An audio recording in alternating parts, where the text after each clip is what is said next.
Ayyuu maal taatee uffatan jirdhaatti deemtee maal jirtan uffata? Insukkumamu narraa baatamu akkuma. Yaa ifeta moo? Saydeen sun tumane beekadhu. Saydeen sun tumane anas tumame. Anchi saydeen sun tumane beekadhu. Saydeen sun tumane anas tumame. Anchi wayne kiyya wayne. Ziyo banne wayne keetiyya Allahu akbar. Nageenyi fararri waaqayyoo bakkuma jirtanitti isiniif haa baay'atu kabajamtoota hordoftoota faamilii Tiyuub akkam jirtu nagaa keessanii ani jira nagaa koodha galata waaqayyoo.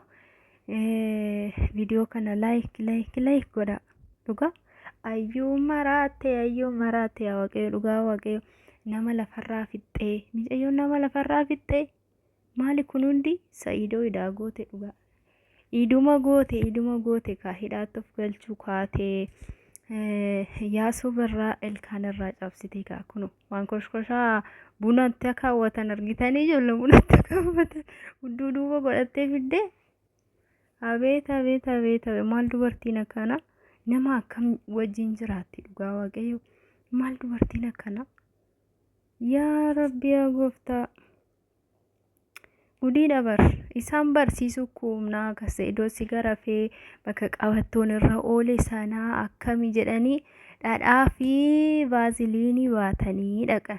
Isiin kunoo kanan tuqxanna sukkumtannan tuqxanii Dubaayitti yaalamuu qaba. Dubaayitti yoo na yaale malee kun asittuu hin fayyu jedhaniiyyuu jette mana yaala Dubaayitti kan caalu dhufee kaa kunoo amma.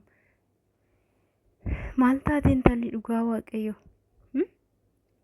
ajaa'iba ka orma lafarraa fixxee nama ishee tasgabbeessuu dhaqee ayyuun aartee jirti jedhanii ishee tasgabbeessuuf ishee jajjabeessuuf sossobuuf akkasuma nagahoo dhaqan jechuudha kaa dhaqnaanii ishiin kaa kunoo fudhattee dhaqxe ka na eegaa na shukkuumtanii uffatan jijjiirradhee dhufa jettee kan bunaana kaawwattu fiddee qwaa jennaan maqaa isaa ilkaan irraa buuste ajaa'iba waaqayyo dhugaa idaa taate idaa ofitti idaate jechuudha Sa'iidootti idaate ofii kan garafamtu irraa garagaltee nama ormaa rukutte jechuudha dhugaa maaf harkaan namatti kaatti garuu mucayyoon wayi qabdu dhugaa fayyaa qabdiin jedhu wayi rakkatte garuu rakkina ishee namni hubateef hin jiru dhugaa dubbachuuf jechuudha.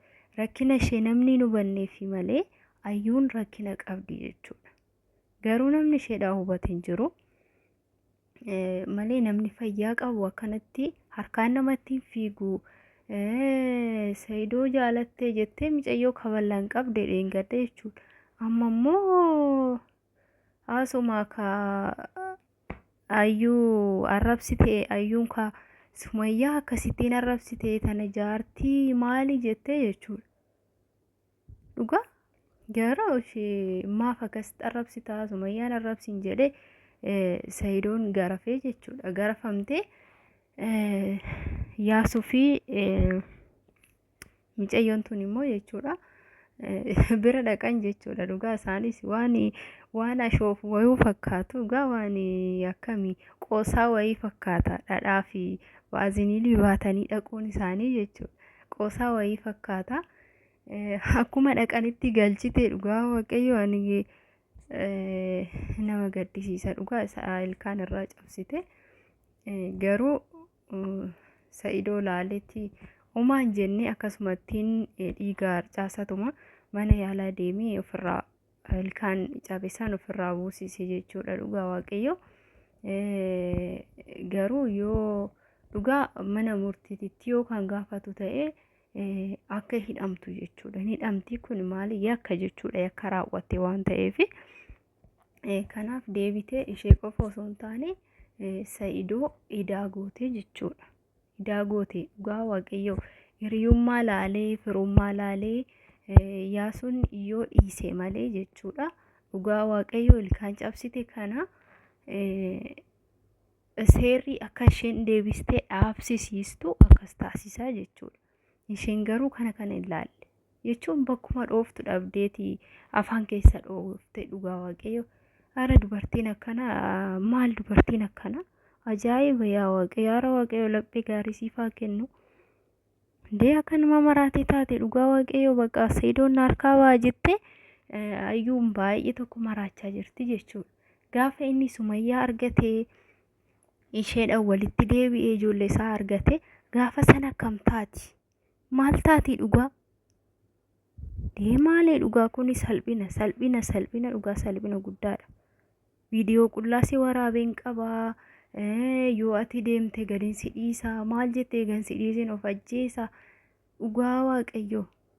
Viidiyoo qullaa qabaattee ammuma feetee osoo gadhiiste inni ilma dhiiraati jechuudha. Isheen ilma dubartii taatee waan akkanaa yoo gadhiiste isheetu kolfi isheedhaaf malee inni ilma dhiiraati waan ta'u jechuudha. Garuu isheedhaaf maatii ishee kolfa guddaadha kun. Isheen immoo maal jetti kana osoo beektuu hin beekti ofan ajjeesaa jetti bakka. Gadhiiseen of ajjeesa. Garuu isa doorsisuuf isa sobuuf bar. Inni irraa jala mulee siinii kaa osoo sihii keeyyuu ani gammachuun argadhaa jennaan hin rifatte dhugaa waaqayyoo hin naate jechuudha.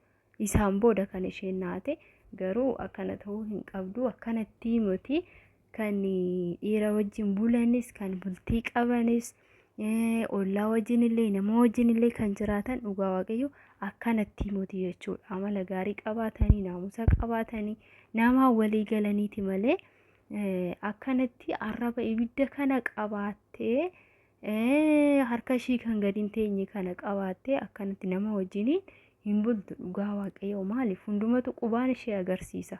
Niitii abaluusan intala abaluusan jedhu nama keenya hin beektu silaa jechuudha. Hundumatu qubaan ishee agarsiisee isheetti kolfa malee dhugaa waaqayyoo baay'ee tokko nama gaddisiisaa. Ayyuun osoo of sirreessite baay'ee gaariidha. Akkana ta'uun hin barbaachisu. Dubartiin kabaja qabdi. Of kabajjee yoo of kabajjee namni ishee kabaja. Yoo of kabajjee ollaan illee abbaan manaa ishee illee dhiirri hiriyoottan abbaa manaa ishee illee akkas ishee kabaju jechuudha. Hiriyoottan ishee illee namni yoo of kabajee namni nama kabaja. Namni yoo of salphise garuu namni yoo ofii of salphise akkanumatti hin salphatu jechuudha. Amma isheen ilkaan isaarraa cabsitee dhugaa kun salphina jechuudha. Kana maal jettee Saidoon maal jedha? Xiqqumallee hin rifanne dhugaa waaqayyoo irraa cabsitee xiqquma ishiitillee jechuudha homaa isheetti fakkaanne. Garuu waaqayyoo laphee waan gaarii yaadu siif haa kennu. Akkana ta'uun barbaachisaa miti hin barbaachisu. Ayyuun amala kee sirreeffadhu jennaanii gorsa ka obbolummaati jechuudha. Ka waaqayyoo nama gaarii si haa taasisu. Dhugaa waaqayyoo baay'ee tokko